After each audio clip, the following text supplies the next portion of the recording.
एक गांव में एक लकड़हारा रहता था। उसके पास केवल एक ही कुल्हाड़ी थी। वो रोज जंगल में जाकर लकड़ी काटता और उन लकड़ियों को बाजार में बेचकर जो पैसे मिलते उससे घर के लिए खाने पीने का सामान खरीद लाता। इसी तरह उसका जीवन चल रहा था। एक दिन वो नदी के किनारे एक पेड़ काट रहा था।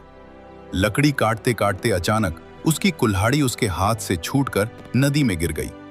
ये देखकर लकड़हारा रोने लगा और कहने लगा, हाय, अब मेरा क्या होगा? मेरा गुजारा कैसे चलेगा? उसकी रोने की आवाज सुनकर नदी में रहने वाली एक परी पानी से बाहर आई। उसने लकड़हारे से पूछा, तुम क्यों रो रहे हो? लकड़हारे ने अपनी सारी बात परी को बता दी। परी ने कहा, तुम थोड़ा रुको, और वो पानी के नीचे चली गई। कुछ देर बाद वो वापस आई और उसके हाथ में एक सोने की कुल्हाड़ी थी। उसने लकड़हारे से पूछा, क्या ये तुम्हारी कुल्हाड़ी है?